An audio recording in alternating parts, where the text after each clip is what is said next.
Jiena l-istamperija bdejt fl-1956 mal-li twaqfet, ġifieri. Meta ħdix mill-kollex ta' Sant'Antnejn li kien fil-ħdan il-Knisja Sant'Antnejn Ansilin. Kien iffurmaw il-kolleġġ Potrija Kursu Xerri għadni niftakar.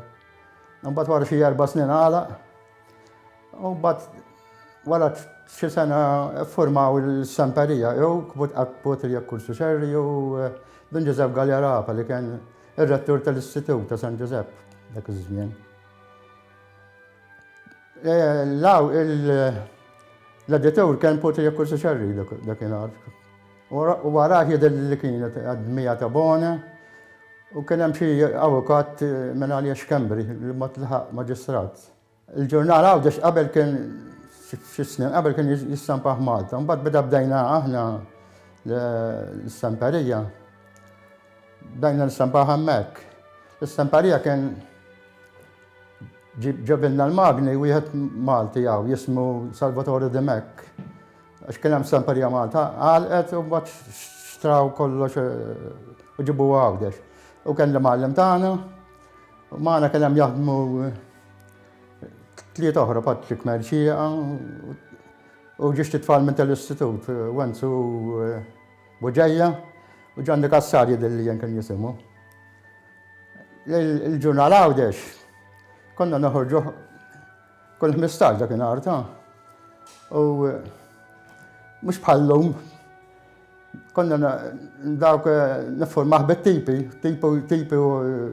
waħda fuq waħda u kollox bil-maqlub biex jistampa jiġi jsawwa. U mhux l-ewwel darba tkun għamilt xi faċċata u tinfaqalek u tarġa' tibda minn ġdid. Dimna nagħmlu xi kważi xi 5 snin hekk ġifieri dan. U mbagħad ma baqgħax jistampa ruħu hemmhekk għax imbagħad kien l-isqof Nikol Kawkil dak iż-żmien kien għadu assis. Kien jikteb ħafna fih ta' u xi assisi oħra. U mbagħad meta laħaq isqof ħa kollox fidejh u l-istamperija raġa' ġiba daqsxejn moderna. L-isqof jien semmejtu bħala kien għadu assis, imbagħad laħaq isqof. L-isqof Nikol Kawkil, Giuseppe Kawkil insomma.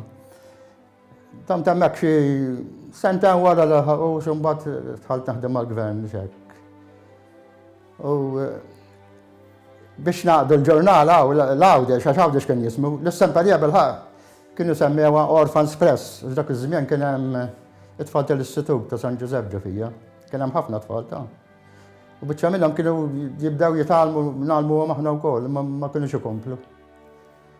Il-ġurnal konna nagħmlu ġemma naħdmu fuqu b'xi 6 faċċati ta' ġifieri kien dak iż-żmien.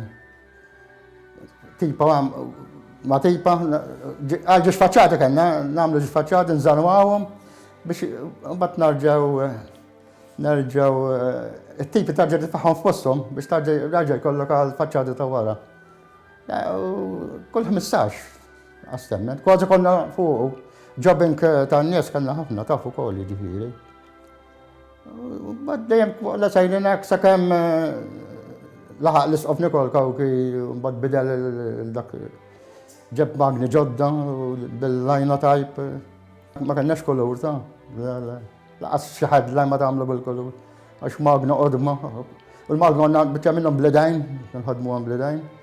Għax jew ikollok bil-metur jaħdem biċċinga, jintfielek bdiet tkom taqtaq f'bidejk biex timxi l-magna insomma. Illum biddel ħafna żmien bidla ħafna u ma jwissfux hemm bidejja meħlef jittajpjaw. Barra li kont tikkomponi x'tikkomponi u tiskomponi, hekk kellna nsibuha.